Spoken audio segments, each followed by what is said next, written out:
So kana ta'a jechuudha. Akkamitti akka kana ta'ummoo ni ilaalla jechuudha. Deriveetiiviin kun jechuudha.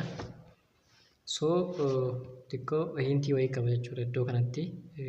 Zim jireetuma fudhate PowerPointiin. Average cost jechuun maal jechuudha? Average cost equals to akkuma asitti kaafne jechuudha. Total derivative gaafa kun derivative isaan laalla jechuudha. Derivative average cost equals to derivative of average fixed cost plus average variable cost jechuudha. Derivative lamaan isaanii qabata waan ta'eef jechuudha. So kana jechuun immoo maal jechuudha? Derivative into average fixed cost kan jennu total fixed cost divided by quantity ta'a jechuudha. Plus total variable cost divided by quantity ta'a jechuudha. So derivativein isaanii kana laalla jechuudha. Akkamitti akka kana dhufanii. So derivative of total fixed cost yoo jennu total fixed cost constant number irra. So total fixed cost alatti irraa baafanne jechuudha. Total fixed cost alatti baafanne into 1/QE ta'a jechuudha. 1/QE ishee tana qofa qofaatti qooddanna tana qofa qofaatti qooddaddaadha. 1/QE derivative ni beektu waan ta'eef jechuudha. Tuqaadhaan haa keewwannu. Plus total variable cost over quantity immoo ammas tuqaadhaan haa keewwannu jechuudha. Derivative isaa. So total fixed cost alatti baafannee 1/QE derivative goona jechuudha. Derivative 1/QE immoo negative 1/QE square ta'a. Ni beektu jechuudha. QE 1/QE jechuun 1/QE kana jechuun maal jechuudha? Q is the power of minus 1 jechuudha. So derivative gaafa goonu immoo derivative isaa immoo Q is the power of minus 1 Q is the power of minus 1 jennaan jechuudha. Kana jechuun maal jechuudha? Minus Q is the power of minus 2 taati jechuudha. So of jala gaafa buusnu immoo Q is the power of minus 2 jechuun maal jechuudha? 1 over negative 1 over Q is the power of 2 jechuudha. So sinii galee yaada jechuudha. Power keessaa qabachaa deema. Waan afaan kun dubbachaa deema jechuudha. Sin luuk irratti barreeffachaa deema sinii gala waan ta'eef jechuudha. Iddoo waan haala xiqqaateef jechuudha barreeffamichi waan naamni jennee fi waan akkatti isin hojjedhu. So kana jechuun maal ta'a? Negative total fixed cost over quantity square arganna jechuudha. Bifa amma hojjenne saniin. Then minus into derivative total variable cost immoo total variable cost with respect to quantity waan ta'eef jechuudha. Derivative of Q in jala irra waan ta'eef times total variable cost minus quotient rule ni beektu jechuudha. Irra deebi'ee ilaalaa yoo isin kan galuu baate jechuudha. Quotient rule derivative jechuudha. Baay'ee salphaadha. Minus amma immoo derivative of Q jenneera jalqaba waan ta'eef immoo derivative of total variable cost times Q jennaan jechuudha. Over Q square ta'a jechuudha. Over Q square ta'a. So inni kun derivative of Q with respect to derivative of Q inni kun waan ta'a jechuudha. So waan yoo ta'u maal arganna? Equals to negative total fixed cost minus into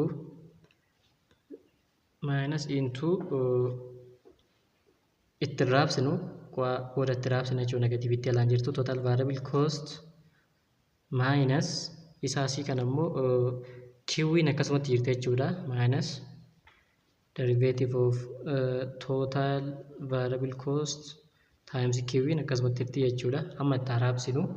So gaafa itti raabsine minus yookaan negative total fixed cost minus total variable cost q square jala kana hin jira jechuudha. Q square jala hin jira. So minus ita minus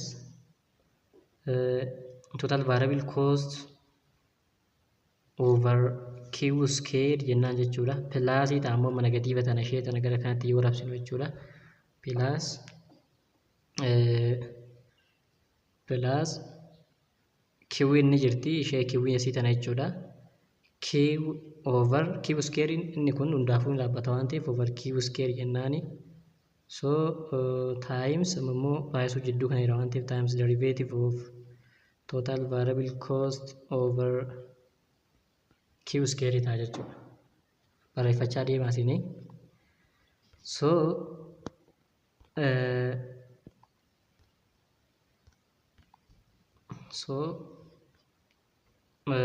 erga as geenye iddoo kana geenye irra jechuudha. Kan hunda isaa finnee irra because kana kophaa arganne jechuudha. Isa kanas immoo arganne irra isheen tun immoo waan over ishee tan immoo q over q square kan jenne san jechuudha. Amma isheen q takka q takka ni baddi waan over q tafa baay'isuun jidduu isaanii waan jiruuf immoo baay'isuu jennee total variable cost immoo derivative isaa wajjin dq isaa wajjin qabna jechuudha. Kana derivate goona isaa because total variable cost maal waan ta'eef variable waan ta'eef fixed waan hin taaneef jechuudha. Fixed waan hin taaneef so q square immoo yoo gaafii kan siinti ta'u ta'e jechuudha. Q square hundaafuu dhaabbattuu turte asitti inni kun waan baay'isuu ta'eef jechuudha. Isheen tun kana waliin baay'isuu waan taateef q square as jala jiru sun tokko badeera jechuudha. Q square as ture sun tokko baddeerti jechuudha. Sababa q gubbaa ture saniini. So q tokko qofa jalaa qabna jechuudha asitti. Because baay'isuudha waan ta'eef jechuudha kun. So bifa saniin deemnee 1 over q minus 1 over q takka irraa baafannee jechuudha. Asumarraa ishee square tana q takka irraa baafannee times ishee tanas kophaa jechuudha. Times total fixed cost over q ishuma tana adda baafne jechuudha waan biraan goone minus ammas 1 over q ishee tana irraa square tana irraa baafannee times total variable cost over q jennaani plus derivative of total variable cost derivative of quantity jechuun immoo marginal cost jechuudha. Quantity ishee tokko jala jirtu tana immoo itti baafnee over q jennee jechuudha. Ilaala asirratti isheen quantity asiituun as dhuftee jechuudha jala kana. Kun derivative kun immoo marginal cost ta'a. Marginal cost sirriitti ibseera waan ta'eef jechuudha gara duubatitti marginal cost ta'a jechuudha. So aga iddoo kanaa geenye irra jechuudha. Waan an dubbachaa deemu qabachaa deemadha. Ifa jedheen yaada jechuudha wanti ani dubbadhu. So amma gara dhumaati irratti 1 over q hunda isaanii irraa ni baafna jechuudha. Because asiisni qabna waan ta'eef 1 over q hunda isaanii irraa koomanii baafna into marginal cost minus marginal cost ishee tana jechuudha. Positive waan taates fidnee as godhanne minus total fixed cost isa kana kan qabnu as fidnee jechuudha. Kan iddoo kanaa qabna. Then total variable cost immoo iddoo kanaa qabna jechuudha. Negative gaafa alatti baasnuuf positive ta'u jechuudha. Lamaan isaaniitu bifa kanaan qabanne jechuudha. Total variable cost with respect to quantity jechuun maal jechuudha? Average fixed cost jechuudha. Total variable cost miti total fixed cost dha. Total variable cost immoo akkasumatti immoo over quantity jechuun average isaa ta'a. Average jara kana lamaanii yoo walitti hidhan immoo maal ta'a? Average total cost ta'a jechuudha. So deemee formulaan keenya jecha dhaqaa as dhaqaa jira jechuudha. Isa kana ilaaladha. So bifa kanaan derivative of average costing jechuudha. With respect to quantity maal ta'e kana ta'e jechuudha formula. Inni kun immoo isaan kun lamaan average cost dhaan wal qixa siniin jedheera. So formulaan keenya dhuma isa kana jechuudha. Isa kana so asirra dhaabbannee walitti dhufeenya marginal cost fi average cost waliin qaban baasuu ni dandeenya jechuudha. Average cost yoo maal ta'e marginal cost maal ta'a? Yoo marginal cost maal ta'e average cost maal ta'a kan jedhu asirra baafna jechuudha. We can also show that the slope of average variable cost, which is differentiation of average variable cost over with respect to quantity equals to average variable cost is bifa kanaan ibsuu dandeenya jechuudha. Because kan average cost yookaan immoo average total cost bifa kanaan yoo ibsine jechuudha. Marginal cost 1 over q into marginal cost minus average cost jennee yoo ibsine kan average variable cost itis 1 over Q into marginal cost minus average variable cost jennee ibsuu dandeenya.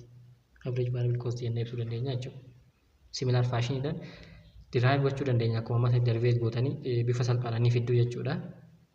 So relationship average variable cost, average total cost fi marginal cost yaa baafna jechuudha. Amma slope isaa baafna irra kan average cost. Therefore when marginal cost is greater than average cost, iddoo kana ilaala jechuudha. When marginal costing kun greater than average cost kanaa ta'e, garaagarummaan isaan lamaanii maal ta'a? Positive ta'a, 0 dha ol ta'a jechuudha. Greater than 0 dha ol ta'a jechuudha. Resultiin asii argannu kun jechuudha greater than 0 ta'a. The slope of average cost is negative. Okay, dhiifama. Marginal costing yoo less than average cost ta'e jechuudha. Greater than jedhee fudhadha jechuudhaani. Yoo marginal costing less than average cost ta'e garaagarummaa isaan jidduu maal ta'a? Less than 0 ta'a. Allaa kanaati jechuudha. Less than 0 ta'a jechuudha.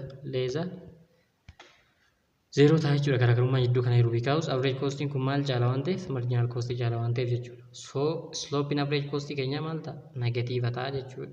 Waliin qabni isaa negative ta'a jechuudha. End result isaa jechuudha. So average cost curve maal ta'eera? Decreasing ta'a jira jechuudha. Is decreasing initial stage of production jechuudha. Iddoo average cost curve decrease ta'u. Stage of production sadeen isaa ilaalleerra.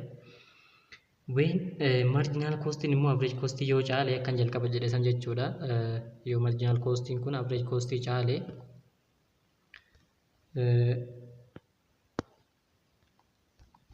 dhiifama yoo caale garaagarummaan jira kan lamaan jiru positive ta'a jechuudha. Greater than 0 ta'a jechuudha. So average cost maal ta'a? Positive ta'a. Then average cost curve is increasing ta'a jechuudha.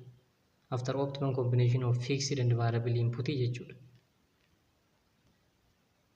Iddoo maali? Iddoo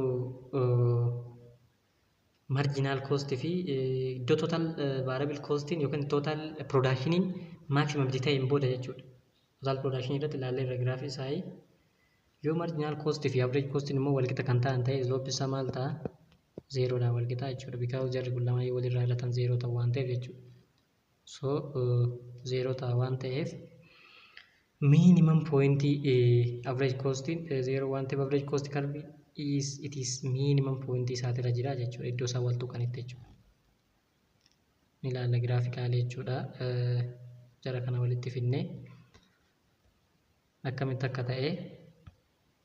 So the relationship between short run per unit production and cost curve kan jennu ilaallammoo amma per unit production fi per unit cost kan jennu jechuudha.